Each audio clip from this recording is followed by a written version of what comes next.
أعوذ بالله من الشيطان الرجيم يا أيها الذين آمنوا اتقوا الله ولتنظر نفس ما قدمت لغد واتقوا الله إن الله خبير بما تعملون. Bismillahirrahmanirrahim. Assalamualaikum warahmatullahi wabarakatuh. Innal hamdalillah nahmaduhu wa nasta'inuhu wa nastaghfiruh wa na'udzu billahi min shururi anfusina wa sayyiati a'malina. Man yahdihillahu fala mudilla lahu wa man yudlil fala hadiya lahu. Wa ashhadu an la ilaha illallah rabbi wahdahu la syarika lahu wa ashhadu anna Muhammadan 'abduhu wa rasuluh. يا أيها الذين آمنوا اتقوا الله حق تقاته ولا تموتن إلا وأنتم مسلمون. يا أيها الناس اتقوا ربكم الذي خلقكم من نفس واحدة وخلق منها زوجها وبث منهما رجالا كثيرا ونساء واتقوا الله الذي تساءلون به والأرحام إن الله كان عليكم رقيبا. يا أيها الذين آمنوا اتقوا الله وقولوا قولا سديدا يصلح لكم أعمالكم ويغفر لكم ذنوبكم ومن يطع الله ورسوله فقد فاز فوزا عظيما. اعلموا فإن أصدق الحديث كتاب الله وخير الهدي هدي محمد صلى الله عليه وسلم وشر الأمور محدثاتها وكل محدثة بدعة وكل بدعة ضلالة وكل ضلالة في النار. أما بعد. Alhamdulillah wa syukurillah atas segala nikmat yang Allah limpahkan kepada kita. Allah Subhanahu wa taala berfirman, la in syakartum la azidannakum. Jika kalian bersyukur terhadap nikmatku, maka aku akan tambahkan bagi kalian nikmat tersebut. Maka kita harus menjadi hamba Allah yang bersyukur atas segala nikmat yang Allah limpahkan kepada kita. Lihatlah selalu ke bawah dalam perkara dunia. Unzuru ila man huwa asfala minkum wa la tanzuru ila man huwa fawqakum fa innahu ajdaru an la tazdaru ni'matallah.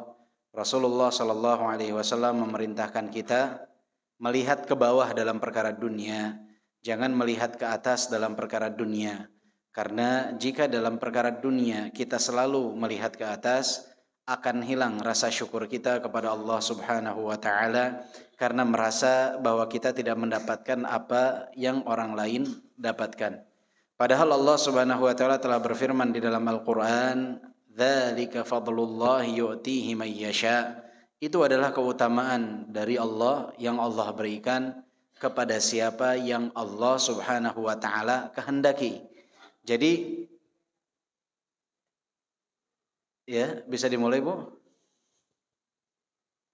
Jadi, di saat orang lain mendapatkan kenikmatan, maka kita harus ingat bahwa itu adalah keutamaan yang Allah berikan kepadanya. Kita tidak boleh hasad, tidak boleh iri, tidak boleh dengki kepada orang tersebut. Mengapa? Karena jika timbul hasad dalam diri kita dan itu kita pelihara, kita biarkan, sama saja kita tidak ridha atas apa yang telah Allah Subhanahu wa taala tetapkan. Si fulan menjadi kaya atas takdir Allah, ketetapan Allah. Ketika kita tidak senang, kita iri, berarti kita tidak menyenangi apa yang telah Allah Subhanahu wa taala tetapkan. Maka seorang hamba ketika muncul dalam dirinya benih-benih hasad, benih-benih dengki, iri, segera kubur. Kenapa? Agar tidak menjadi hamba yang sama saja dia tidak meridhai atas ketetapan Allah Subhanahu wa taala. Maka ibu-ibu yang dimuliakan oleh Allah, agar muncul selalu rasa syukur kita kepada Allah, lihat ke bawah. Lihat selalu ke bawah dalam perkara dunia. Dalam perkara agama, lihat ke atas agar timbul semangat bagi kita untuk terus beramal dan meningkatkan kualitas amalan kita. Nah, kita seringnya kebalik. Dalam perkara akhirat lihatnya ke bawah, dalam perkara dunia melihatnya ke atas. Jadi ketika diperintahkan oleh saudara-saudaranya, ya fulan, ya fulanah, kenapa engkau tidak melakukan ini dan itu? Saya masih mending, lihat yang lain. Kenapa engkau tidak membaca Al-Quran? Masih mending saya sholat, yang lain sholat aja tidak.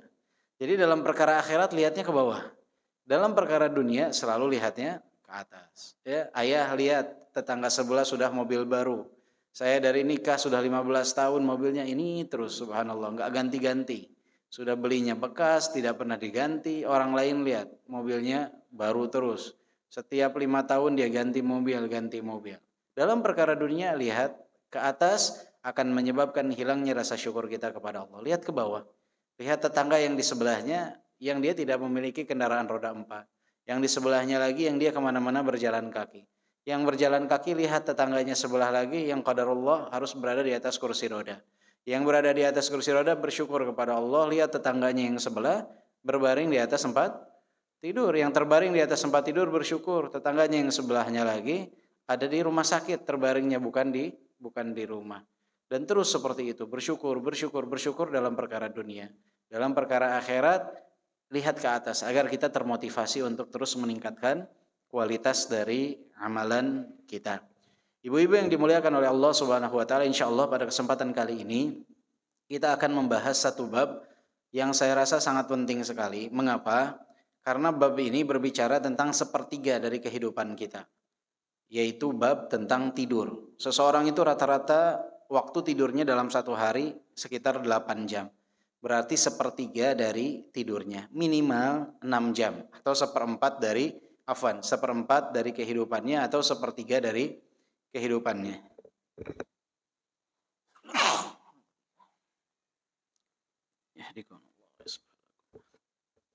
Jadi sepertiga atau seperempat dari kehidupannya. Bayangkan oleh ibu-ibu sekalian, 2/3 dari kehidupan kita itu di dalamnya terbagi dengan banyak hal.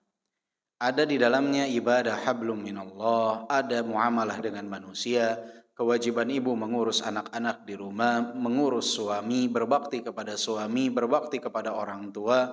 Banyak sekali kewajiban yang harus diselesaikan dari 2/3 waktu tersebut. Dan masing-masing ada bagian-bagiannya. Pembahasannya pun sangat panjang. Tapi sepertiga dari waktu kita itu berada dalam satu momentum yang disebut tidur.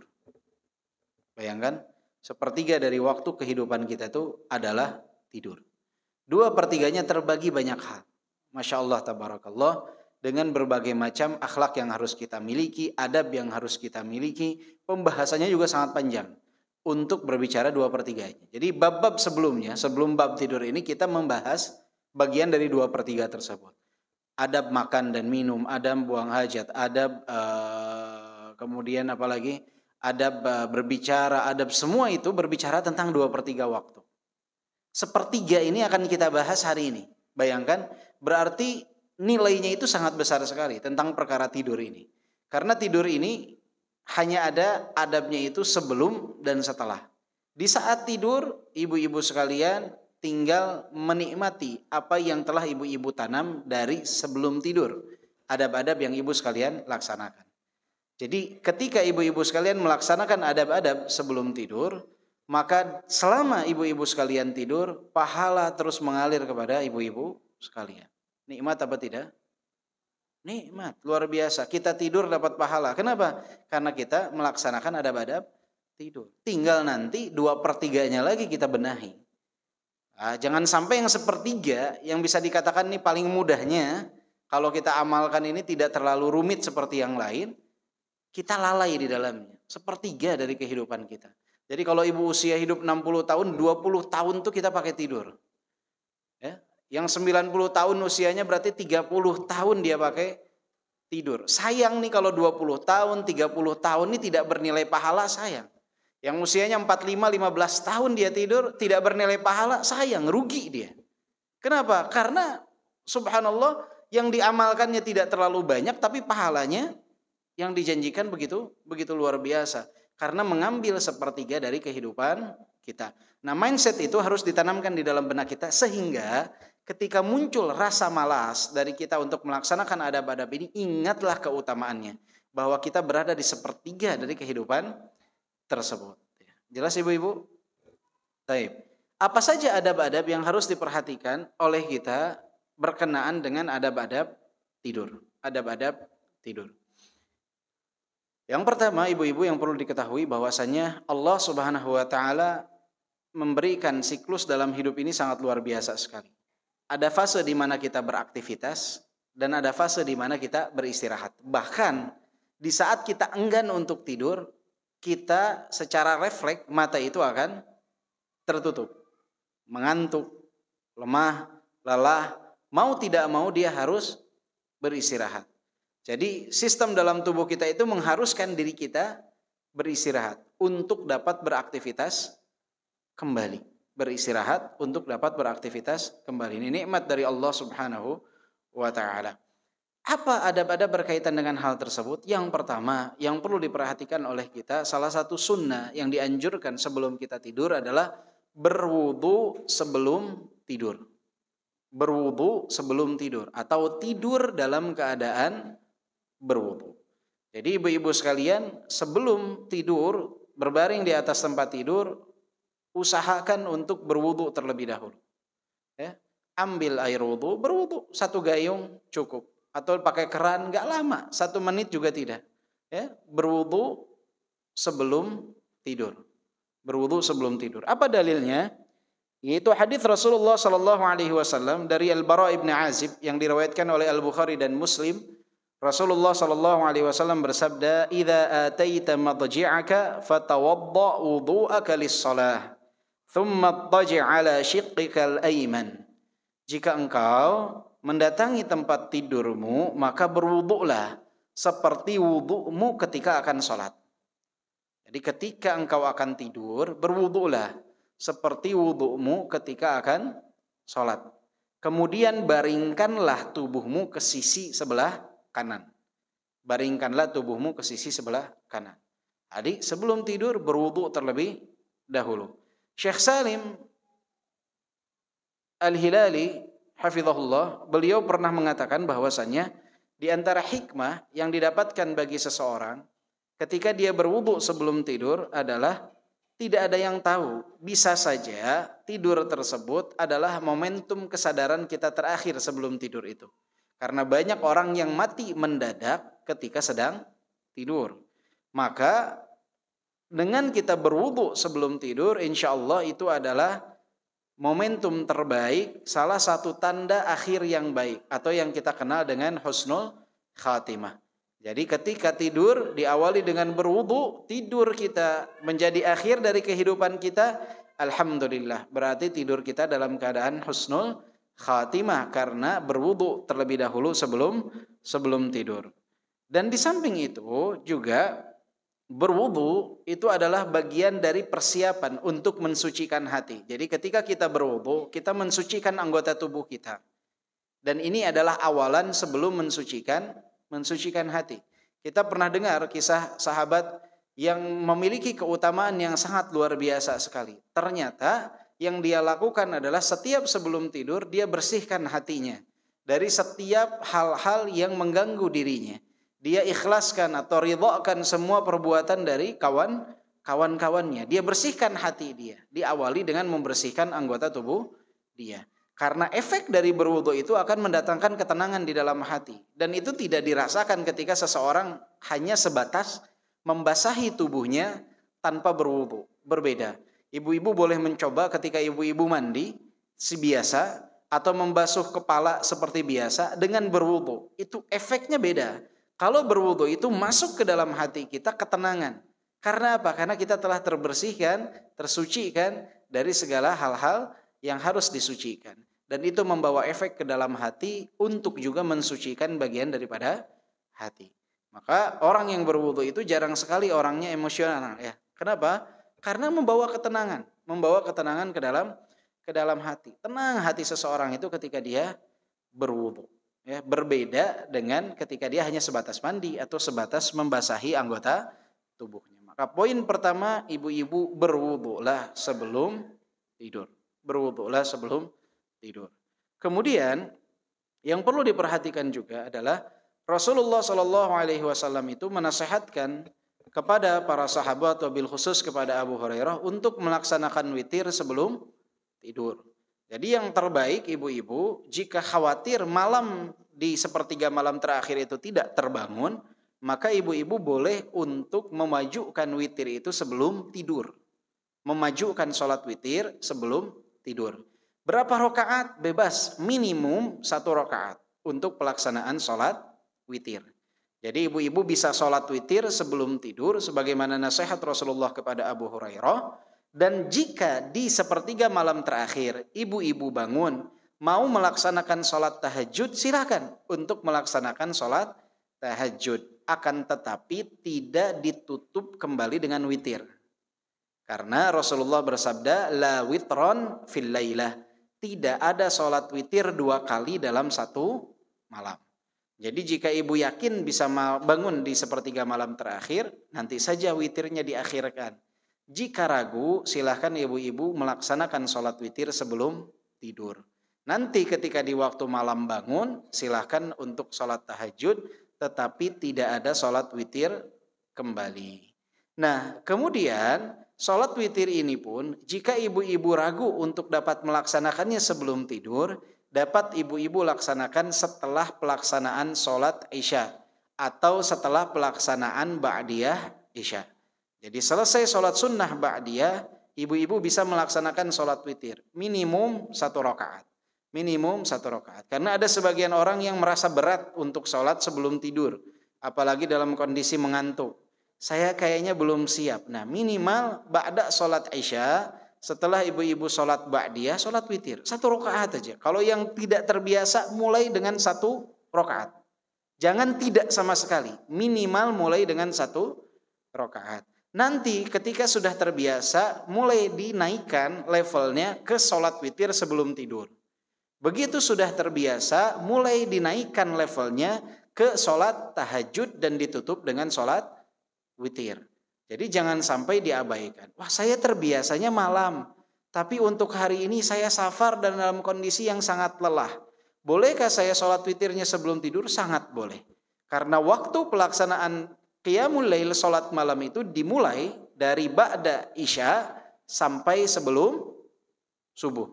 Jadi waktu sholat malam itu dimulai dari ba'da isya sampai sebelum subuh. Akan tetapi hanya penamaan-penamaannya saja yang berbeda. Orang kan saling bertanya, kalau saya tidak tidur, terus malam mau sholat tahajud, boleh gak? Bukankah sholat tahajud itu harus setelah tidur? Itu hanya penamaan saja ibu-ibu sekalian.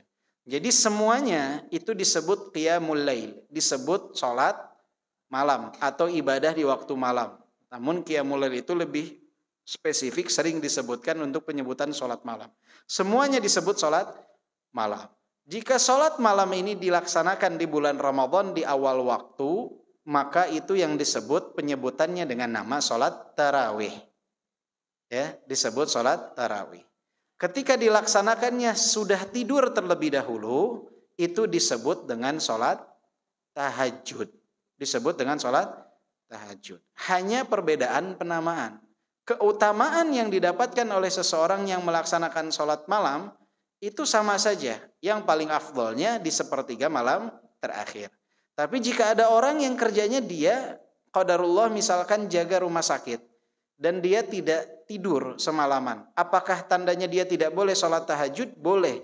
Hanya penamaannya tidak disebut tahajud. Tapi keutamaan yang didapat sama, walaupun dia tidak tidur terlebih dahulu. Tidak tidur terlebih dahulu. Karena satu dan lain sebab. Kenapa yang tidur itu lebih afdal? Karena Rasulullah SAW mengatakan, ana usalli wa anam.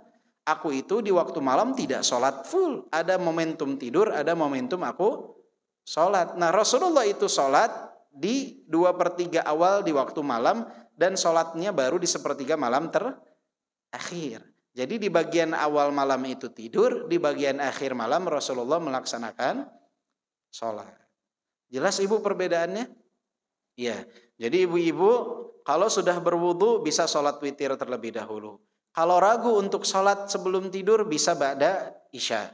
Kalau yakin bisa di waktu malam, silahkan di waktu malam. Boleh tidak saya sholat tahajud jam 11, belum tidur saya mau sholat malam dulu? Boleh, tapi hanya penamaannya tidak disebut sholat tahajud. Tapi apakah itu mendapatkan pahala sholat malam? Mendapatkan pahala sholat malam. Apakah itu yang terbaik? Yang terbaik adalah di sepertiga malam terakhir. Bagaimana cara menghitung sepertiga malam terakhir? Mulainya jam berapa, Bu? Mulainya jam berapa sepertiga malam terakhir? Jam berapa? Jam 2, jam 3, jam 1. Nah, cara menghitungnya adalah ibu hitung waktu maghrib jam berapa sekarang? Waktu maghrib misalkan jam 6. Waktu subuh jam berapa? 4, 42, 4, 45 deh ya biar gampang hitungnya. 4, 4, 5. Baik, berarti maghrib jam 6. Jam 6 lewat maghrib kan ya? Ya kurang lebih jam 6 lah, kita ambil itu mudahnya. Sholat maghrib jam 6 adzannya, isyanya jam 4, 4, 5. Berarti berapa jam tuh total? 10 jam 45 menit. Ibu bagi 3. 10 jam 45 menit berarti berapa?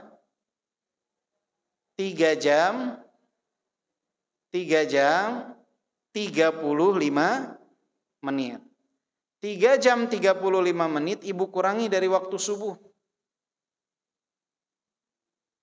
Berarti sepertiga malam terakhir itu dimulai kurang lebih adalah jam 1 lewat 10 menit. Untuk saat ini. Besok berubah karena perbedaan jam waktu malam. Ya.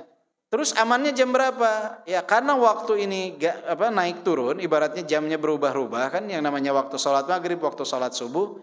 Kalau ibu tidak mau kebingungan, ya amannya di bawah jam 2. Jadi jam 2, jam 3 itu sudah masuk sepertiga malam terakhir. Sudah masuk sepertiga malam terakhir. Ya, contohnya misalkan kalau di Saudi Arabia kadang waktu maghrib itu jam 7 kalau di musim panas.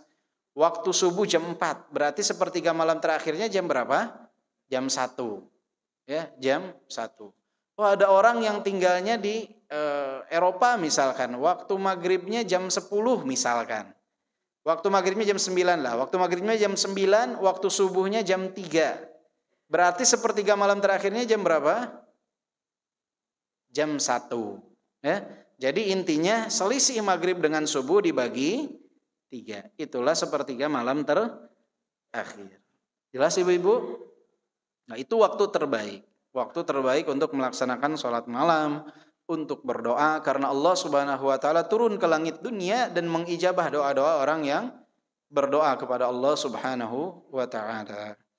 Kemudian sunnah berikutnya yang perlu diperhatikan ketika seseorang hendak tidur adalah mengibaskan tempat tidur atau membersihkan tempat tidur. Ketika seseorang hendak tidur tuh dia dikibaskan terlebih dahulu. Spraynya tuh Bu, ibu kan di rumah suka ada sapu apa tuh yang lidi itu? Sapu lidi ya, bisa pakai sapu lidi, bisa pakai kain dibersihkan. Karena kita nggak tahu ada binatang apa di atas tempat tidur kita. Apalagi yang qadarullah misalkan spraynya berwarna gelap, kadang tidak terlihat. Maka ini bagian daripada sunnah seseorang membersihkan terlebih dahulu tempat tidurnya. Dan ini adalah sunnah dari Rasulullah SAW yang mana Rasulullah bersabda di dalam hadis yang diriwayatkan oleh Al-Imam Al-Bukhari, Al-Imam Muslim, Al-Imam At-Tirmidzi dan Abu Dawud. Dan ini lafadznya sebagaimana yang terdapat di dalam Sahih Muslim. Rasulullah SAW bersabda, "Idza jaa ahadukum ila firashihi falyakhudh dakhilata izarih falyanfudh biha firashah wal yusammillah fa innahu la ya'lamu ma khalafahu ba'dah." Jadi jika salah seorang di antara kalian hendak tidur di atas tempat tidur, maka ambillah potongan kain, ya, potongan dari kain, dari bagian izar dia, kemudian dihempaskan di atas tempat tidurnya dengan mengucapkan bismillah. Jadi dengan mengucapkan bismillah dihempaskan, ya.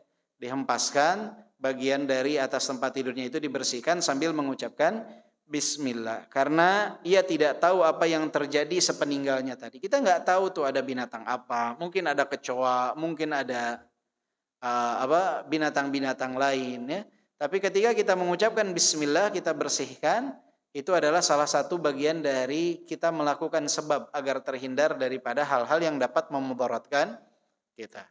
Jadi ibu-ibu berwudu, selesai berwudu ambil sapu lidi itu dibersihkan. Ucapkan apa?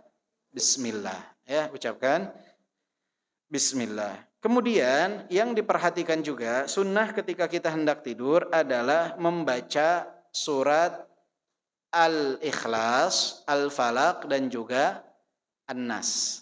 Ya, Al-Ikhlas, Al-Falaq dan juga An-Nas. Dengan apa? Dengan memberikan nafth ini bukan meludah tapi mengeluarkan seperti apa bahasa Indonesianya nafth itu ya?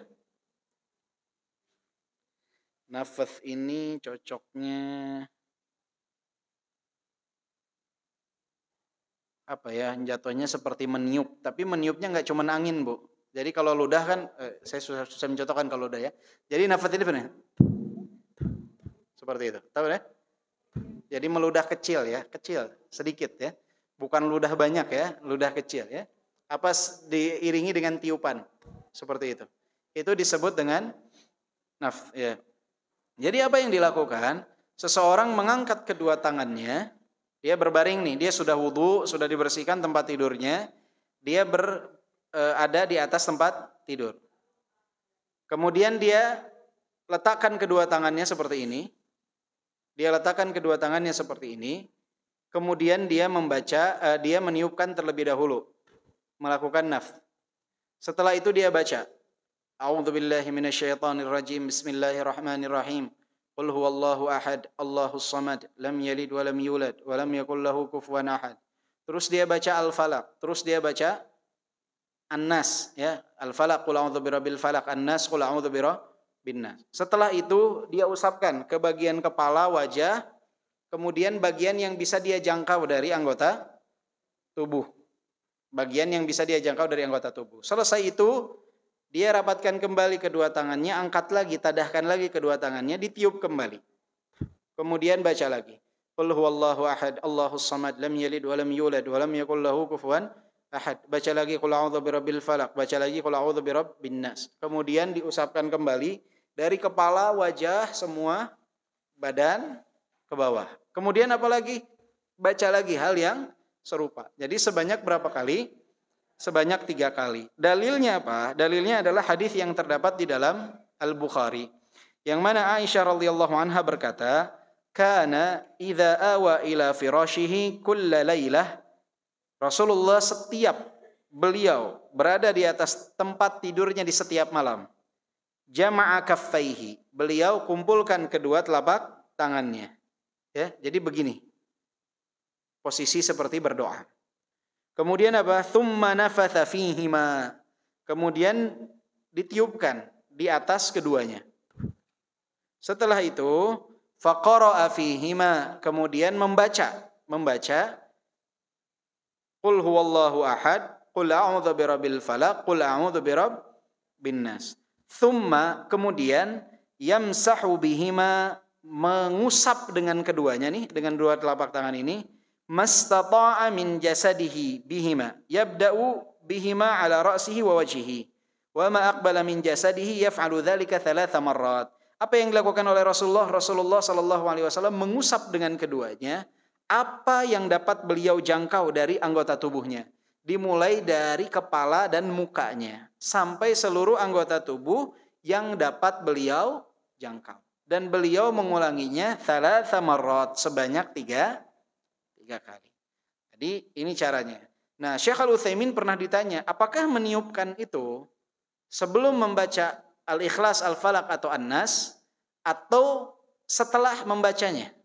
Jadi apakah kita dapatkan kedua tangan kita, kemudian kita tiup, kemudian baca qul huwallahu ahad, kemudian qul a'udzu birabbil falaq, qul a'udzu birabbin nas, kemudian diusap, atau kita rapatkan dulu kedua tangan kita baca dulu qul huwallahu ahad, qul a'udzu birabbil falaq, qul a'udzu birabbin nas, baru kita tiup. Kata Syekh Al-Utsaimin, perkara di sini luas, walaupun zahir hadisnya menunjukkan kepada peniupan sebelum pembacaan. Jadi ditiup terlebih dahulu sebelum dibaca. Jadi ini adalah hal yang dicontohkan oleh Nabi Muhammad sallallahu alaihi wasallam. Ada yang suka melaksanakannya? Nah, insya Allah ya, sekarang kan sudah tahu bisa dilaksanakan. Saya dulu agak keheranan lihat orang, dahulu ketika lulus SMA lihat orang ada yang seperti ini, saya kebingungan nih ngapain dia. Ya, ngapain dia? Ternyata ada dalil yang menunjukkan kepada hal tersebut. Bahkan terdapat di dalam Sahih Al-Bukhari. Terdapat di dalam Sahih Al-Bukhari. Jadi isi waktu sebelum tidur itu dengan Al-Quran. Isi dengan Al-Quran. Dengan membaca Al-Falaq, Al-Ikhlas, An-Nas. Bukan malah yang kita dengarkan adalah nyanyian. Banyak orang sebelum tidur itu yang dia dengarkan apa? Nyanyian. Dipasang di headsetnya pula. Ya, pakai headset dipasang di kedua telinganya, dia dengarkan nyanyian. Dia tidak mendengarkan, bahkan tidak membaca Al-Quran. Kemudian kalau wafat gimana nanti? Ya, nggak ada orang satupun di dunia ini yang senang kalau wafat ada yang setel musik di rumahnya ketika dia wafat. Muslim nggak ada ya. Jadi ingin Al-Quran ini jadi satu hal yang membawa ketenangan ke dalam diri dia. Apalagi ketika dia akan tidur. Jadi baca ayat Al-Quran. Nanti akan ada lagi beberapa ayat yang disunahkan untuk dibaca sebelum tidur. Jadi ibu-ibu sekalian baca tuh Al-Ikhlas, Al-Falaq, kemudian An-Nas. Insya Allah hafal semua ya. Insya Allah ya. Al-Ikhlas, Al-Falaq, An-Nas. Al-Ikhlas nih kalau orang bilang nih paling ikhlas orang bacanya.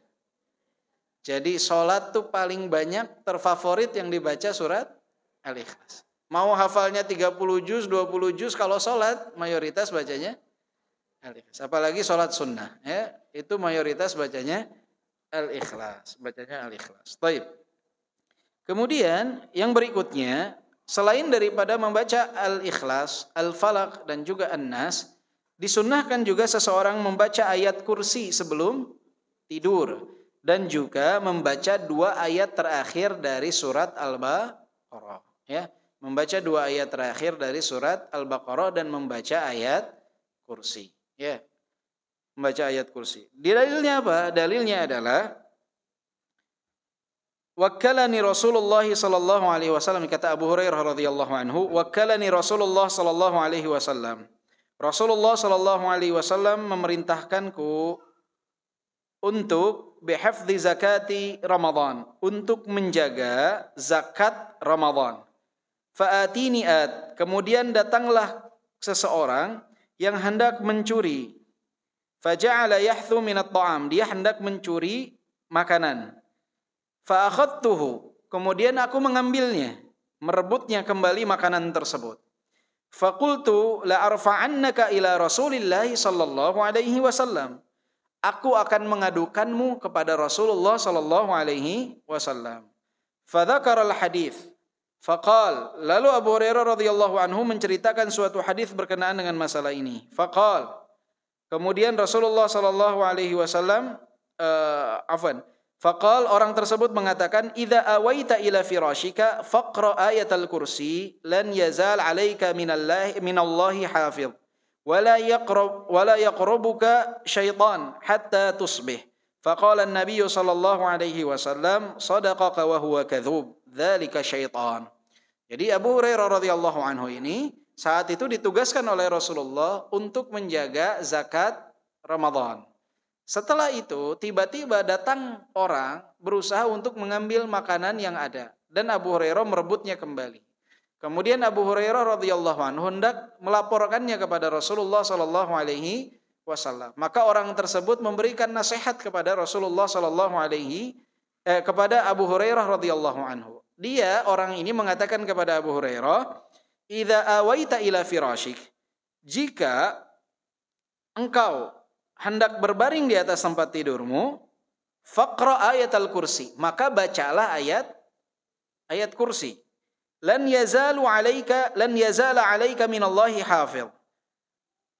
Kata orang tersebut, ketika engkau membaca ayat kursi, engkau akan selalu dijaga oleh Allah Subhanahu wa taala. Wala yaqrubuka syaitan, dan setan tidak akan pernah mendekatimu.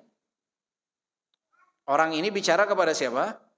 Kepada Abu Hurairah radhiyallahu anhu.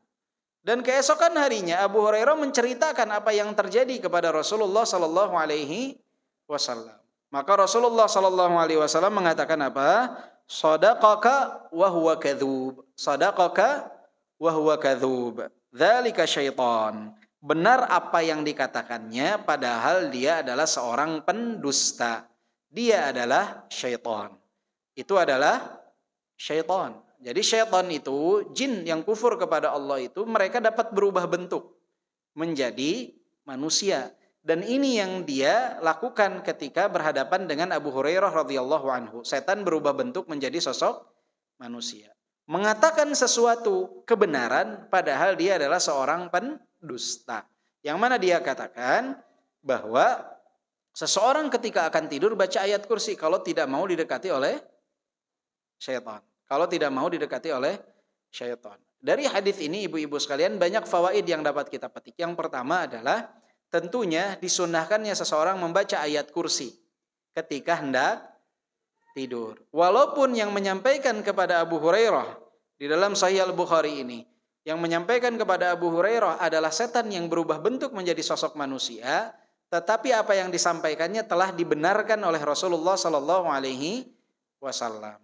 Maka ini adalah bagian daripada sunnah seseorang membaca ayat kursi sebelum tidur. Kan suka banyak orang yang ngerasa saya nih kalau tidur kok sering mimpi buruk. Saya nih kalau tidur kok sering ketindihan. Ketindihan ini memang ada secara medisnya penyebabnya. Akan tetapi jika sering terus menerus, ini adalah salah satu pertanda dia diganggu oleh syaitan. Ya, atau orang yang sering mimpi buruk. Dia melihat hewan yang menyeramkan. Atau sering melihat sesuatu yang menakutkan bagi dia, atau sering dalam tidurnya itu dia seperti terjatuh dari ketinggian. Ini semua adalah pertanda orang tersebut diganggu oleh syaitan. Ya, ini adalah pertanda seseorang tersebut diganggu oleh syaitan. Maka jika ingin terbebas dari hal tersebut, bacalah ayat kursi. Bacalah ayat kursi. Faedah kedua yang dapat kita petik dari kisah ini adalah shadaqaka wa huwa kadzub adalah satu hal yang memang betul-betul nyata hingga saat ini. Banyak orang-orang yang dia pendusta sering keluar dari lisannya kadangkala ucapan-ucapan yang benar.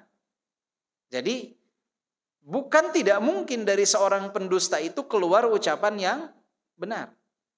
Apakah berarti pendusta ini salah semua? Tidak. Dia kadangkala bisa mengucapkan ucapan yang benar. Tetapi jika seseorang itu dikenal sebagai pendusta, sebagaimana syaitan dikenal sebagai pendusta, ketika dia berucap, kita tidak bisa langsung membenarkan. Sampai kita mendapatkan bayinah, penjelasan dari sisi yang lain. Ucapan syaitan ini tidak langsung dibenarkan oleh Abu Hurairah, tetapi diklarifikasi kepada Rasulullah, Rasulullah mengiyakan. Maka sebagai pendusta syaitan ini yang dibenarkan hanya ucapan ini saja, tentang sesuatu yang telah dibenarkan oleh Rasulullah Sallallahu Alaihi Wasallam. Maka jika dalam kehidupan ini ibu-ibu sekalian ada orang yang dikenal sebagai pendusta, sering berbohong, sering berdusta, jika dia berucap sesuatu belum tentu ucapannya salah. Tetapi jika ibu ingin membenarkan, ibu harus klarifikasi terlebih dahulu apa yang dia ucapkan. Dan jika ternyata benar, maka cukup pada poin tersebut ibu membenarkannya.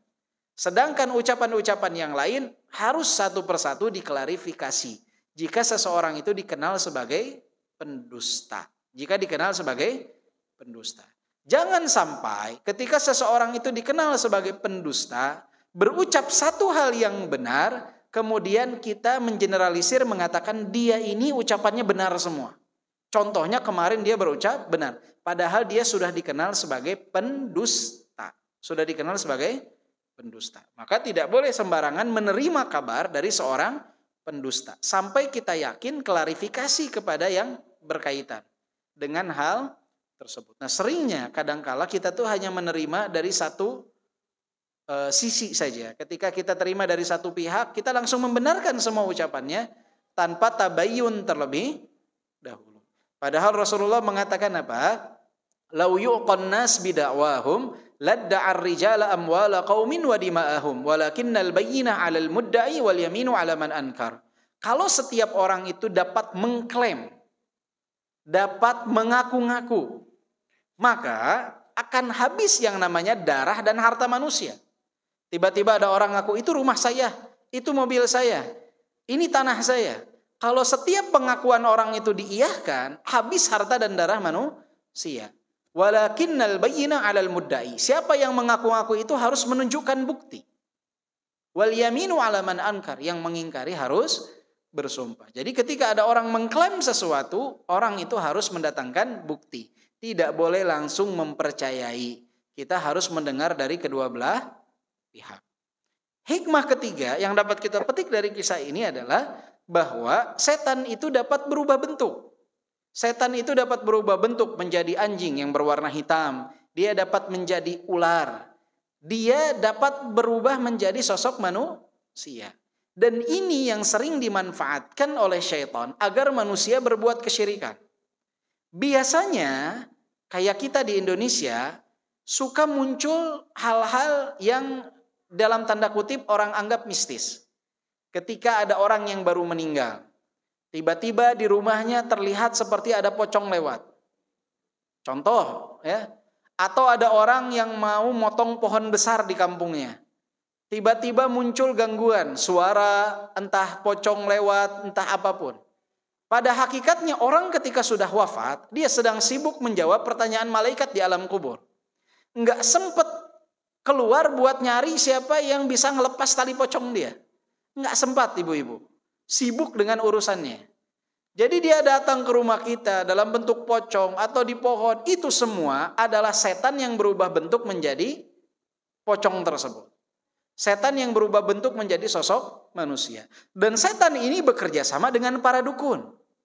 Dan banyak orang-orang ketika melihat kejadian tersebut, mereka langsung berinisiatif memanggil orang pintar dalam tanda kutip. Padahal mereka adalah sebodoh-bodohnya manusia. Karena berbuat kesyirikan. Siapa? Dukun-dukun bersorban. Dipanggil oleh mereka dukun-dukun bersorban. Namanya sudah diberikan identitas yang harusnya tidak ada yang mendapatkannya kecuali orang-orang yang memang punya kapasitas untuk itu. Tidak sedikit yang dipanggilnya kiai, tidak sedikit yang dipanggilnya syekh, tidak sedikit yang dipanggilnya ajengan atau apapun. Padahal mereka dukun-dukun bersorban. Karena dukun zaman sekarang nggak pakai pakaian serba hitam lagi. Pakaiannya mirip seperti para ahli agama. Mereka datang, kemudian apa yang mereka katakan? Kata mereka, ini arwahnya belum tenang. Ini penunggu di pohon ini terganggu dengan aktivitas kalian. Tenang, saya selesaikan. Mulailah dia baca jampe. Kemudian dia punya khadim dari golongan jin yang membantu dia, diskusi dengan si jin ini. Akhirnya deal-dealanlah mereka. Ya udah, sembelihlah misalkan seekor kambing berwarna hitam. Seekor ayam berwarna hitam. Akhirnya si dukun ini deal-dealan dengan si jin tersebut. Dipotonglah ayam berwarna hitam. Saat itu kaum muslimin yang ada di sana telah melakukan kesyirikan, menyembelih untuk selain Allah subhanahu wa ta'ala. Si dukun bersorban dapat uang sebagai apa yang dia inginkan. Si setan telah tercapai tujuannya bahwa manusia melakukan kesyirikan. Kesyirikan sudah dilakukan, uang sudah didapatkan, menghilanglah mereka. Jadi jangan tertipu dengan para dukun bersorban yang mengaku-ngaku bahwa mereka dapat ini dan itu. Dan jangan pernah takut ketika muncul jin yang berubah bentuk menjadi manusia mengganggu kita di rumah. Dia itu takut kalau kita berani. Dan dia berani kalau kita takut. Mirip ibu-ibu, mohon maaf, seperti seekor anjing. Ketika ibu-ibu berhadapan dengan seekor anjing, ya, tiba-tiba dia menggonggong. Kalau ibu lari dikejar gak? Dikejar. Tapi kalau ibu jalan dia lari gak? Lari dia. Sama seperti itu muamalah dengan syaitan. Jadi jangan pernah takut dengan syaitan. Ibu manusia yang dimuliakan oleh Allah dengan tauhid, masa ia takut kepada jin yang kufur kepada Allah dari golongan jin tersebut, ya, orang-orang yang kufur kepada Allah dari golongan jin yaitu syaitan. Jangan takut terhadap mereka dan jangan pernah tertipu dengan dukun bersorban, karena banyak sekarang dukun bersorban menyebar di mana-mana. Dia udah nggak laku tuh, serba hitam-hitam udah nggak laku. Ganti pakaian dia, ganti pakaian, ganti baca-bacaan. Biasanya diselip-selipkan tuh. Diselip-selipkan ucapan-ucapan kesyirikannya di tengah-tengah bacaan dia dengan ayat Al-Quran. Kemudian ibu-ibu sekalian yang dimuliakan oleh Allah Subhanahu wa ta'ala, ketika ibu sudah baca ayat kursi, baca 2 ayat terakhir dari surat Al-Baqarah, ibu-ibu juga dianjurkan untuk membaca doa sebelum tidur. Apa bacaan doa sebelum tidur?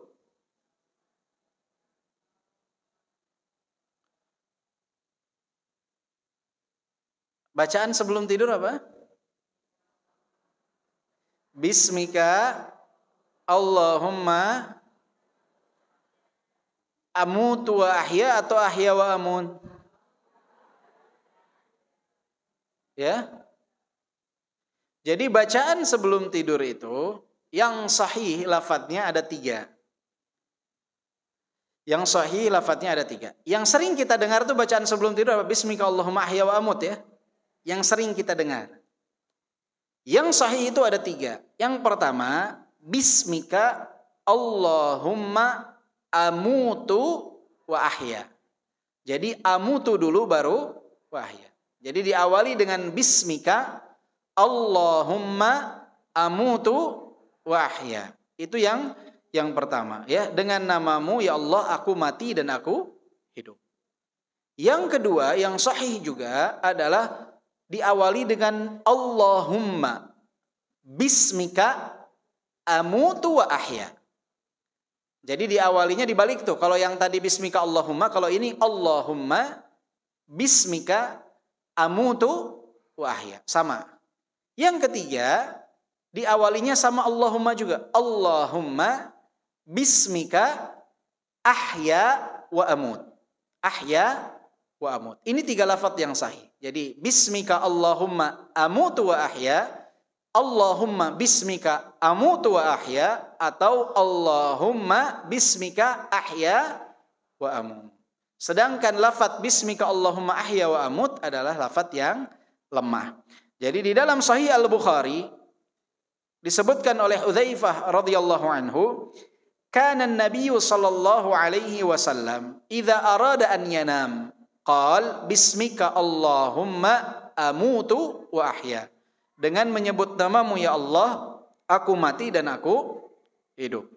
Wa idza staiqadha min manamihi, dan jika bangun dari tidurnya beliau membaca alhamdulillahilladzi ahyana ba'dama amatana wa ilaihin nusyur. Segala puji bagi Allah Subhanahu wa taala yang telah menghidupkan kami setelah mematikan kami, dan kepadanya lah tempat kembali. Jadi sebelum tidur bacanya bismika Allahumma amutu wa ahya. Ketika bangun tidur bacanya apa? Alhamdulillahilladzi ahyana ba'dama amatana wa ilaihin nusyur. Wa ilaihin nusyur. Itu yang dibaca. Kemudian yang perlu diperhatikan, adab berkenaan dengan tidur adalah hendaknya seseorang ketika tidur dia berbaring ke sisi sebelah kanan, sebagaimana yang tadi telah dianjurkan. Dan dia berbaring ke sisi sebelah kanan disunnahkan juga telapak kanannya itu menjadi sandaran bagi bagian dari wajah sebelah kanan. Ya, ini disunnahkan juga. Jadi mengarah ke sebelah kanan. Itu sangat berpengaruh juga Ibu ke anggota dalam tubuh kita kalau secara medisnya. Ketika kita berbaring ke kiri dengan berbaring ke sebelah kanan, itu akan bermanfaat sekali ya. Makanya ahli medis kan menemukan manfaat-manfaat dari sunnah-sunnah Nabi. Di antaranya adalah poin tersebut, yaitu ketika seseorang tidur dia berbaring ke sebelah kanan. Jadi berbaringnya bukan ke arah kiblat, tapi ke sisi sebelah kanan, ya, ke sisi sebelah kanan. Kemudian yang perlu diperhatikan juga pernah dikatakan oleh Ibnu Qayyim bahwa berbaring ke sisi sebelah kanan itu dapat bermanfaat untuk jantung manusia, kata Ibnu Qayyim dalam Zadul Ma'ad. Sedangkan berbaring ke sebelah kiri itu akan menimbulkan rasa malas bagi manusia. Jadi salah satu efeknya kalau kata Ibnu Qayyim, kita tidur berbaring ke kanan itu akan menyehatkan anggota tubuh kita termasuk jantung. Sedangkan berbaring ke sebelah kiri itu saat tidur akan menimbulkan rasa malas. Efeknya seperti itu. Kemudian juga dilarang seseorang itu ketika tidur dia telungkup. Ya, perut di bawah. Perutnya nempel dengan kasur. Itu dilarang. Ya, karena Rasulullah sallallahu alaihi wasallam bersabda, "Innaha baj'ah yabghaduha Allahu azza wa jalla." Sesungguhnya posisi tidur terungkup itu adalah posisi tidur yang dibenci oleh Allah Subhanahu wa taala. Dibenci. Jadi kalau tidur ibu-ibu jangan telungkup, ya, jangan telungkup. Sunnahnya ke sisi sebelah kanan, jangan telungkup. Dan itu juga tidak baik. Orang banyak yang dadanya merasa sakit ketika dia tidur telungkup. Tapi di atas itu semua ini posisi tidur yang dibenci oleh Allah Subhanahu wa taala. Ada yang bilang kan nyaman banget itu tidur sambil telungkup. Ada titik kenyamanannya memang, tapi ya Allah membencinya. Apakah kita mau melakukan sesuatu yang dibenci oleh Allah? Enggak. Apa yang dibenci oleh Allah, maka yang terbaik bagi kita adalah meninggalkannya, tidak malah melakukannya. Kemudian hal lain yang bagian daripada sunnah tidur juga, disunnahkan seseorang itu tidur di awal malam. Jadi bukan begadang, tapi tidur di awal malam. Ya, kayak orang-orang zaman dulu, Bu, kalau ba'da isya itu langsung tidur tidak? Tidur. Jam 2, jam 3 mereka sudah bangun. Kita sekarang jam 2, jam 3 baru tidur. Jam 2, jam 3 baru tidur. Apalagi kalau di Timur Tengah banyaknya beres subuh baru tidur. Musibah tuh, beres subuh baru tidur. Akhirnya orang mulai beraktivitas setelah zuhur. Padahal orang itu afdolnya dia tidur sebelum tidur di awal malam. Dari ba'da isya itu segera untuk tidur. Bahwasanya Rasulullah SAW apa? Kana yakrahun naum qabla al-isya wal hadithu ba'dah. Kata Abu Barzah mengatakan bahwa Rasulullah Shallallahu Alaihi Wasallam itu, kata Abu Barzah dalam Sahih Al Bukhari mengatakan, Rasulullah Shallallahu Alaihi Wasallam itu, beliau itu memakruhkan, tidak menyenangi tidur sebelum isya dan pembicaraan majelis setelah ba'da isya. Jadi Rasulullah nggak senang ada orang yang ba'da maghrib tidur, tidak menyenangi hal tersebut. Kecuali jika ibu-ibu lelah dari safar. Udah nggak kuat sekali, ibu-ibu kalau mau tidur ba'da maghrib itu dibolehkan dengan syarat. Ibu-ibu yakin ada yang membangunkan. Jadi misalkan ada yang lainnya masih kuat untuk tidak tidur, bilang nanti pas isya bangunkan saya. Karena kalau tidak condong itu akan terlewat tuh. Hingga bangun-bangun nantinya di waktu subuh. Kalau kira-kira ragu ada yang bisa membangunkan, lebih baik jangan tidur. Karena Rasulullah tidak menyenangi tidur di ba'da maghrib. Ya, sebelum isya itu nggak disenangi. Setelah isya yang tidak disenangi oleh Rasulullah apa? Perbincangan, ngobrol. Ya, enggak. Rasulullah itu senang untuk tidur di awal malam. Sehingga di sepertiga malam terakhir sudah siap untuk beribadah. Sudah siap untuk beribadah. Kan jam tidur manusia itu rata-rata 6-8 jam. Kalau dia tidur ba'da isya sekitar jam 8, dia tidur 8 jam, jam 4 sudah bangun. Kalau tidur 7 jam, jam 3 sudah bangun. Kalau tidur 6 jam, jam 2 sudah bangun. Ini tidurnya jam 2, kemudian pengen qiyamul lail, pengen bangun jam 4, susah. Akhirnya dia bangun jam berapa? Jam 7, jam 8. Ketika ditanya, antum enggak sholat subuh? Anak ketiduran, anak punya uzur. Nah, dia tidak punya uzur. Kenapa? Karena dia sengaja untuk tidur larut malam. Banyak anak-anak muda tuh nonton bola sampai jam 4, terus tidur. Bangun jam 8. Dimarahi oleh orang tuanya, kenapa tidur? Enggak sholat subuh. Dia bilang, saya kan tidur, punya uzur. Antum tidur jam 4, kemudian pengen bangun 4:30, berat, susah. Makanya dianjurkan tidur di awal malam. Ibnu Battal menjelaskan bahwasanya Nabi SAW tidak suka dengan begadang atau berbincang-bincang setelah isya. Karena beliau itu ingin melaksanakan sholat malam. Dan khawatir jika luput dari sholat subuh berjamaah. Bahkan Umar Ibn Al-Khattab itu pernah memukul orang yang begadang setelah sholat isya. Dan Umar Ibn Al-Khattab mengatakan, apakah kalian senang untuk begadang di awal malam dan nanti di akhir malam kalian tertidur lelap? Itu dibenci oleh para sahabat juga ya, begadang setelah isya. Kecuali jika ada memang keperluan, ya. Misalkan ibu pada isya masih ada tamu, kan nggak mungkin tamunya diusir. Ya, keluar saya mau tidur, nggak mungkin. Ya, pasti kita akan memaksimalkan pelayanan terhadap tamu ya. Tapi kalau hari-hari biasa ya usahakan ba'da isya itu sudah siap-siap untuk istirahat, sudah siap-siap untuk tidur.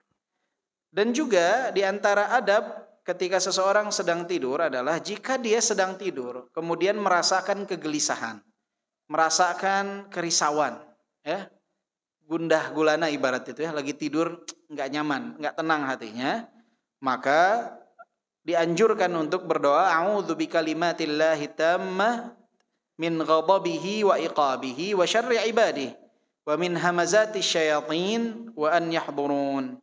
Aku berlindung dengan kalimat-kalimat Allah yang sempurna dari murkanya, dari siksanya, dari kejahatan hamba-hambanya, dan dari godaan syaitan dan dari kedatangan mereka kepadaku.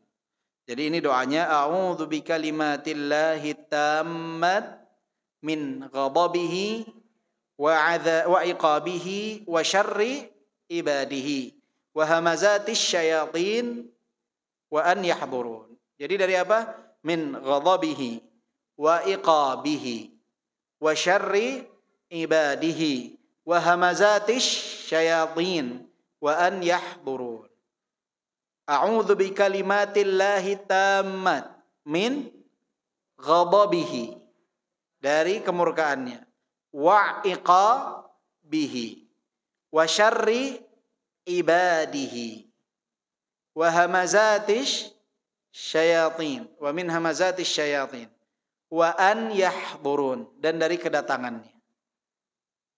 A'udzu bikalimatillahi tammat min ghadabihi wa iqabihi wa syarri ibadihi wa min hamazatis syayatin wa an yahdurun. Sekali lagi ibu-ibu ya.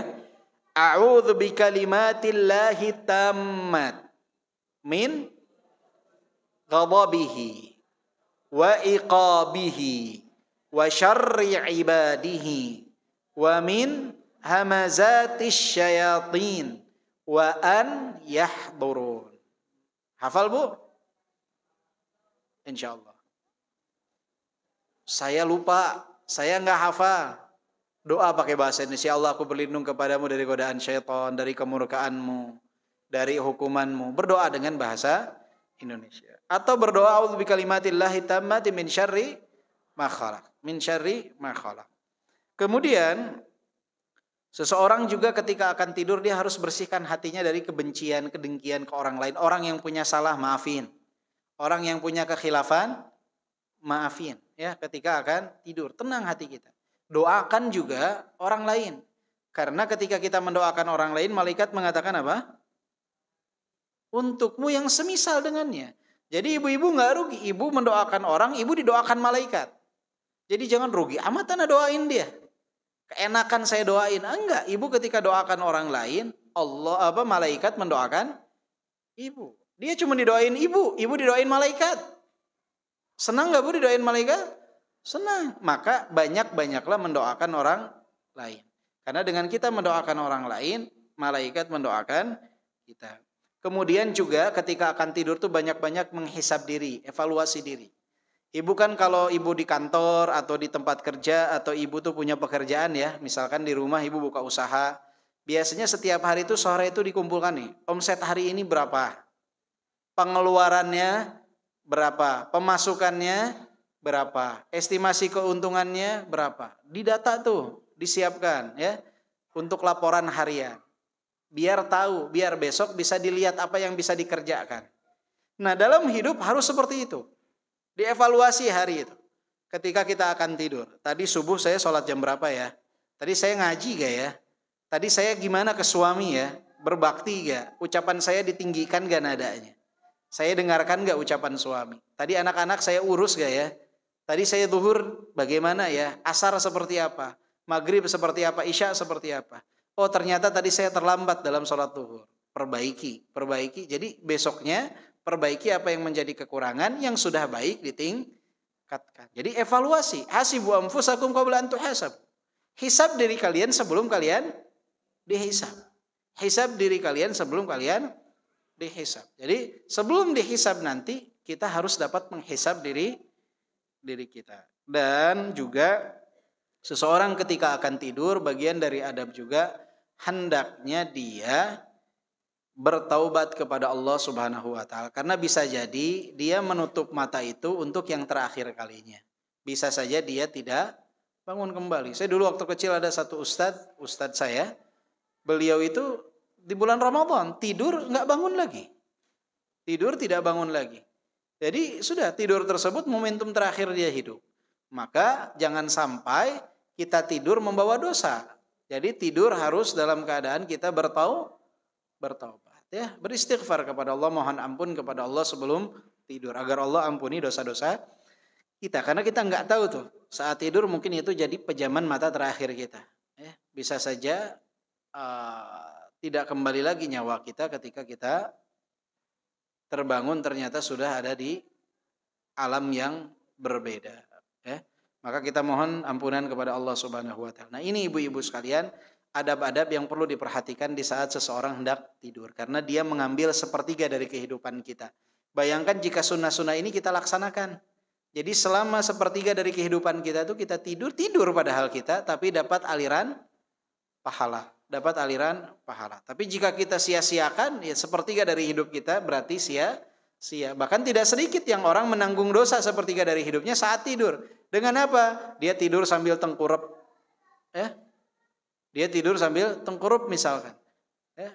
Dia tidur dalam kondisi dia masih banyak memiliki dosa. Ya, banyak akhirnya dia tidur itu sepertiga dalam kehidupannya malah menabung dosa. Dan niatkan ketika ibu-ibu tidur, ibu-ibu itu sedang beristirahat, mempersiapkan tubuh untuk kemudian dapat beribadah kembali.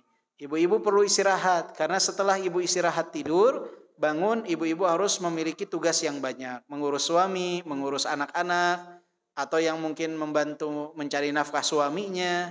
Untuk ibu-ibu sholat, itu perlu tenaga. Untuk bangun nanti di waktu subuh, itu perlu tenaga.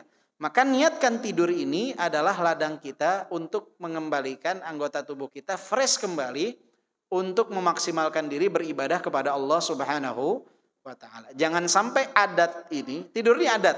Kebiasaan seorang manusia itu tidur. Mau kafir, mau muslim, semua tidur. Tapi seorang muslim harus menjadikan tidurnya ini bernilai ibadah. Dengan apa? Pertama, memperhatikan adab-adabnya. Kedua, perhatikan niatnya. Bahwa dia tidur itu niatkan untuk bangun dalam kondisi yang baik, untuk beribadah dengan ibadah-ibadah yang lain. Ya, niatkan hal tersebut. Wallahu a'lam bishawab. Ada pertanyaan?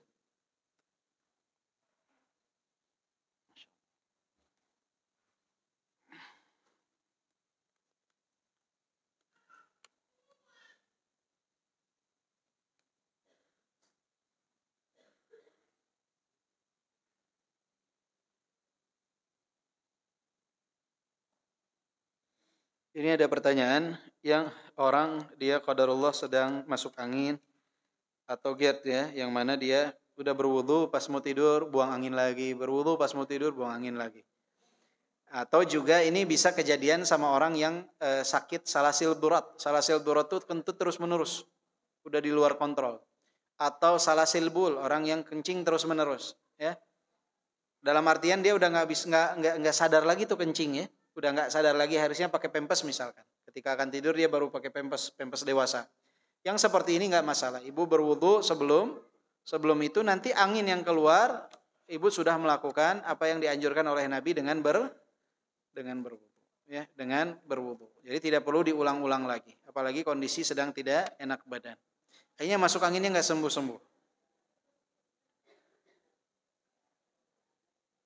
Apakah boleh melaksanakan sholat tahajud mendekati waktu subuh? Boleh. Yang terbaik itu, sholat tahajud itu di sepertiga malam terakhir. Kapan batasnya? Sampai adzan subuh.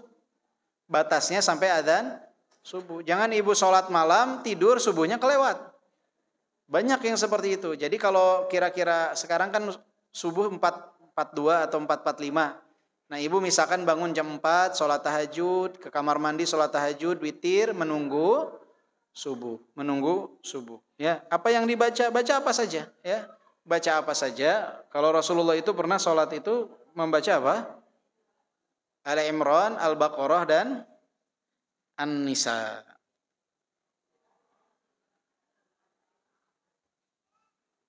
Bagaimana menasehati bapak-bapak yang ngobrol setelah Isya di masjid dengan dalih membicarakan kemajuan umat? Insya Allah visinya luar biasa sih Bapak ya. Ibu, biar Bapak tidak ngobrol ba'da Isya, Ibu harus menyediakan sesuatu yang diinginkan sama si Bapak. Ya, jadi sebelum Bapak berangkat sholat maghrib bilang, Pak nanti ba'da Isya ada kejutan gitu. Nah beri kejutan untuk si Bapak. Ya sesuatu yang menyenangkan Bapak. Laki-laki itu kalau betah di rumah, dia ba'da Isya nggak akan kemana-mana, langsung pulang ke rumah. Jadi buat sesuatu yang membetahkan. Dia mungkin salah satu penyebabnya kenapa ba'da Isya diam di masjid, karena dia tahu nih istrinya pasti ngomel, minta uang bulanan ditambah atau apalah, mendingan dia ternyata mengurusi umat lebih mudah daripada mengurusi istri kata dia. Maka dia bicarakan tentang umat ya. Bagaimana wanita yang sedang haid tetapi memiliki kelompok belajar tetap belajar tahsin yang dilakukan di dalam masjid, bolehkah terus ikut belajar? Afdolnya untuk wanita itu ketika dia sedang berhalangan, sedang haid, dia boleh untuk tetap membaca Al-Quran tapi tidak dari mushaf Al-Quran secara langsung. Afdolnya dia bisa membaca lewat handphone ya, dan dia bisa menyentuhnya, tapi usahakan untuk di luar masjid, tidak di dalam masjid. Jadi wanita boleh gak untuk baca Quran? Boleh, apalagi membaca dari hafalannya itu dibolehkan. Karena wanita itu haid dalam jangka waktu yang panjang dan bukan kapan kehendak dia untuk suci. Jadi kalau dikiaskan wanita yang haid dengan orang yang sedang junub, itu nggak bisa dikiaskan. Kenapa? Karena orang junub itu memang dilarang untuk membaca Al-Quran. Tapi junub itu dia ikhtiari. Dia junub, dia bisa langsung mandi, bisa langsung suci. Ataupun momentum junub itu nggak lama. Biasanya misalkan malam, dia subuh dia sudah suci kembali. Tapi haid ini kan berhari-hari, ada yang sampai 2 pekan malah. Maka para ulama mengatakan mengkiaskannya dengan janabah ini nggak tepat. Yang afdolnya waktu wanita dia tetap bisa berzikir, dia tetap sebelum tidur bisa baca Al-Ikhlas, Al-Falaq, An-Nas, termasuk juga murajaah hafalannya dia bisa lakukan. Tetapi hindari di dalam masjid. Hindari di dalam masjid.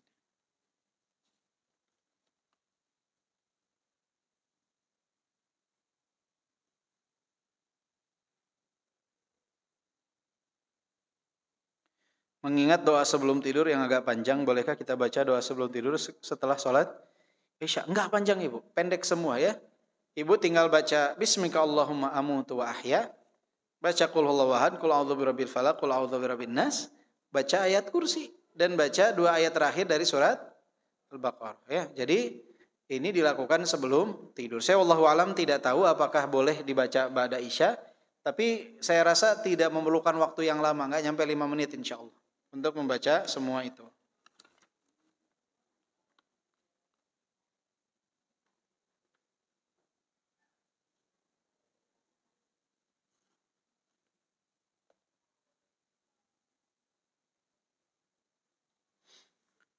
Ini pertanyaan bagus ya.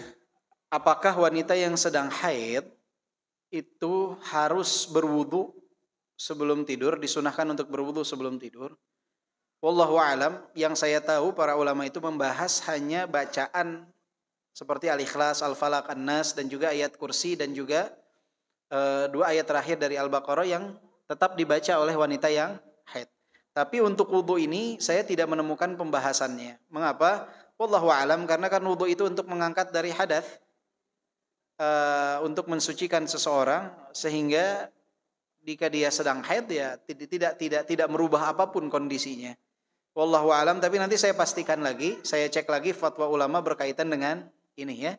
Jadi sementara waktu bisa dihindari untuk berwudu. Nanti insya Allah bulan depan semoga Allah panjangkan usia kita. Setelah saya cari nanti saya akan insya Allah bantu jawab pertanyaan ini ya. Semoga nanti ada perkataan ulama berkaitan dengan ini. Tapi kalau baca Qurannya tetap dibaca. Tapi kalau wudu, wallahu a'lam, saya belum menemukan poin tersebut.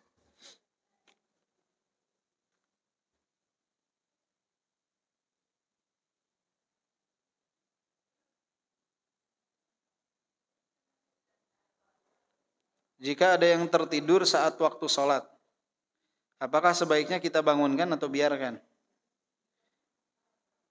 Ini maksudnya gimana?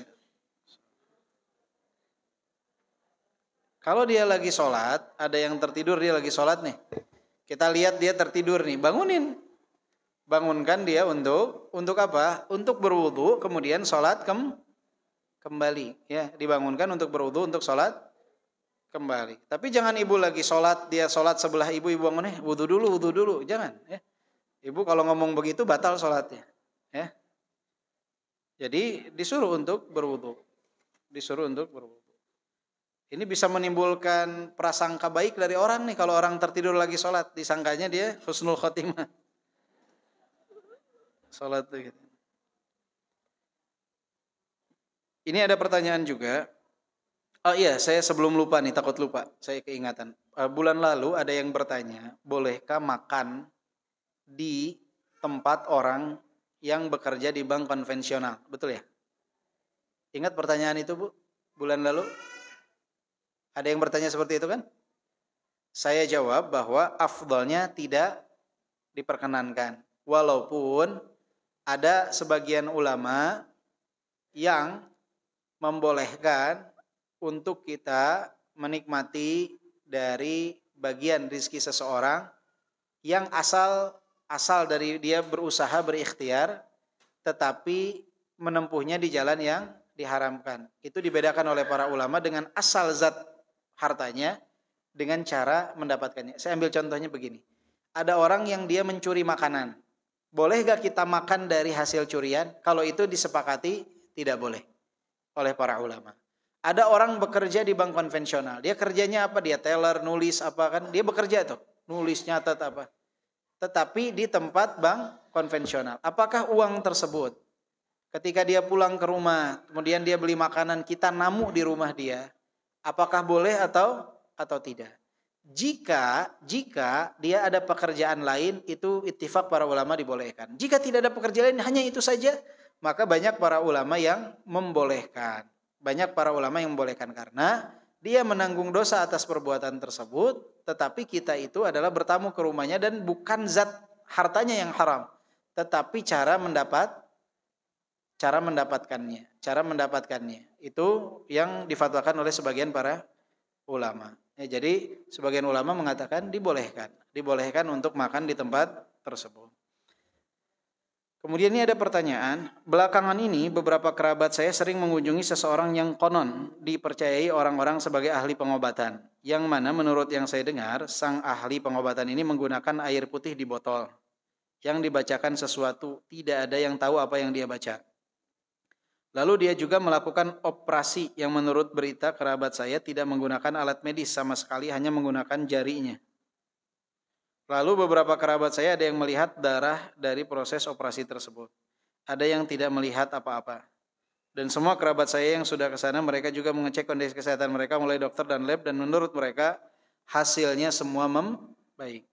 Dan satu lagi, si ahli pengobatan ini katanya tahu semua angka-angka atau nilai tes laboratorium orang-orang yang berobat. Padahal tidak ada yang memberitahu. Mohon nasihat, apakah ada yang perlu kami waspadai terhadap pengobatan seperti ini? Ya, harus diwaspadai pengobatan seperti ini. Kenapa, ibu-ibu sekalian? Pertama, kesembuhan itu bukan dalil tentang benarnya pengobatan. Jelas, Bu? Kesembuhan bukan dalil dengan benarnya pengobatan. Benarnya. Yang kedua, sama seperti uang bukan dalil benarnya suatu pekerjaan. Jelas, Bu? Kesembuhan bukan dalil benar atau tidaknya pengobatan.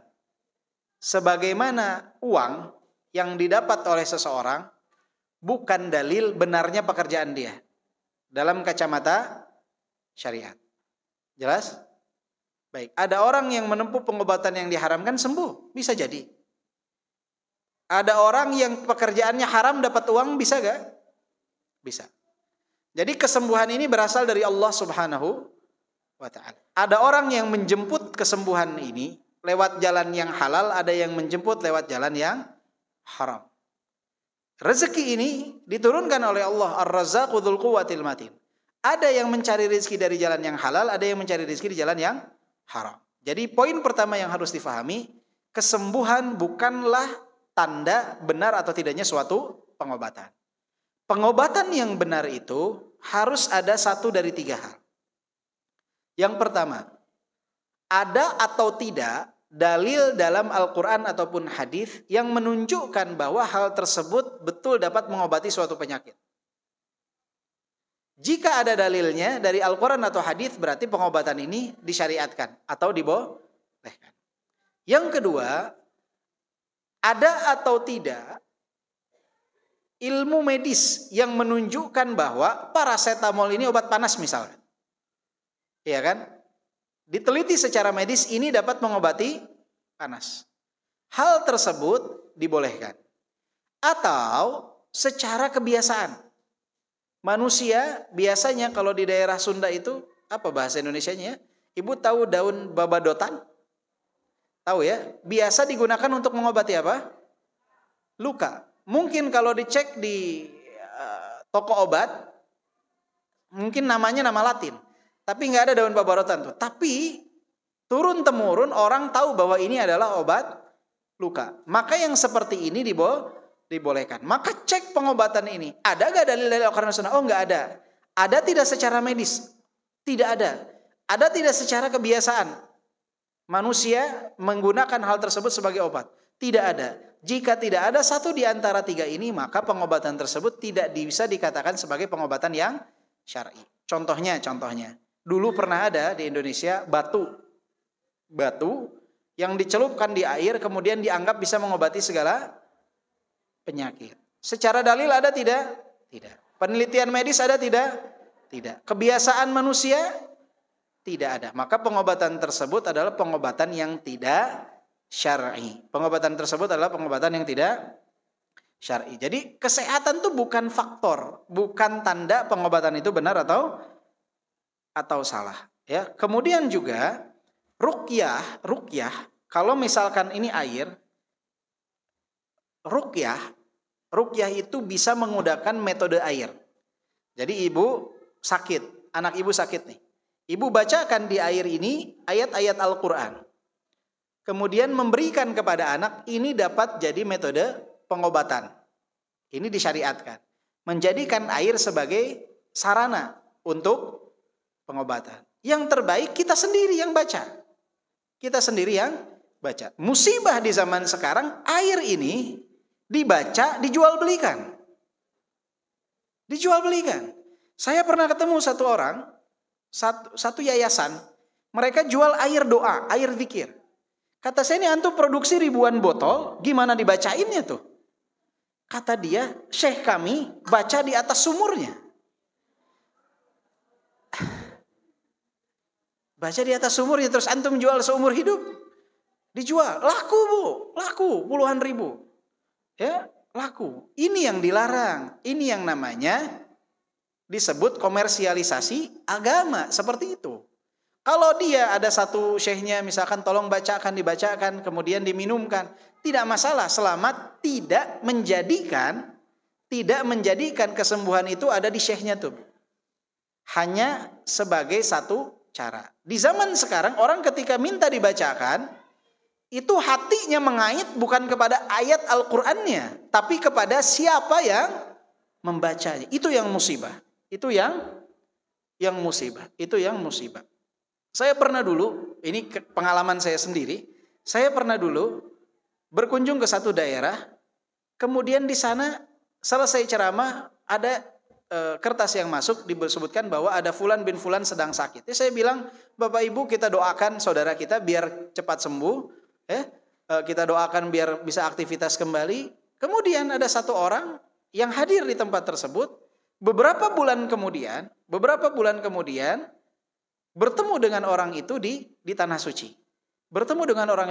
Tiba-tiba dia datang bawa botol banyak, Bu. Bawa botol air banyak, dia bilang tolong dibacakan. Kata saya, kenapa Bapak harus saya yang baca? Bapak yang baca sendiri. Kata dia, dulu ketika antum sedang mendoakan orang tersebut, saya lagi sakit gigi katanya.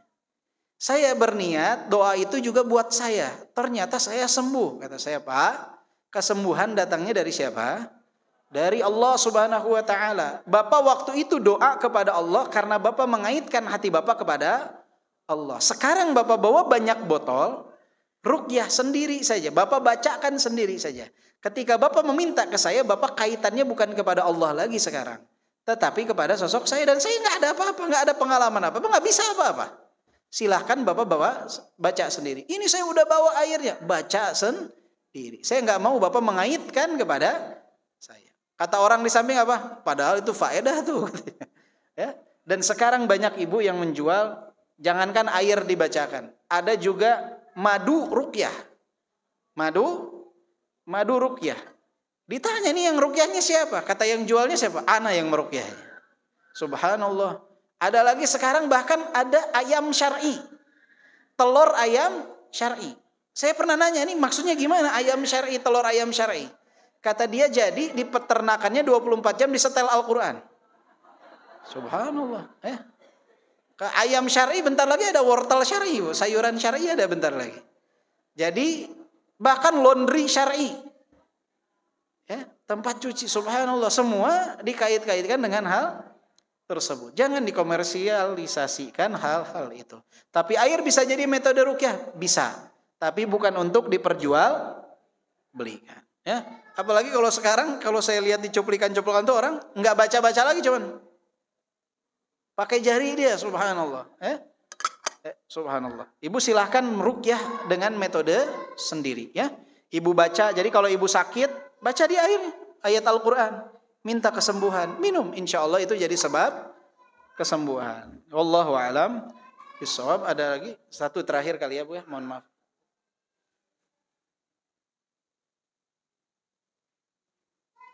Dalam keadaan junub, tidak sempat mandi, apakah boleh membaca doa sebelum tidur? Kalau membaca doa sebelum tidurnya insya Allah dibolehkan. Yang dilarang adalah membaca ayat Al-Quran dalam kondisi junub atau janabah. Ya, kalau doanya insya Allah tidak masalah. Kalau doanya tidak masalah, yang dilarang adalah membaca ayat Al-Quran. Wallahu a'lam bishawab. Insya Allah pertemuan berikutnya nanti kita akan bahas berkenaan dengan adab nih yang ibu-ibu paling senang melakukannya, yaitu adab berbicara. Ya, jadi kalau 1/3 kehidupan wanita itu tidur, maka 2/3-nya adalah berbicara. Karena beda, saya kalau kajian bapak-bapak tuh saya belum datang, sepi sekali. Kajian ibu-ibu, masya Allah, tabarakallah. Subhanakallahumma bihamdika, asyhadu an la ilaha illa anta, astaghfiruka wa atubu ilaik. Walhamdulillahirabbil alamin. Assalamualaikum warahmatullahi wabarakatuh.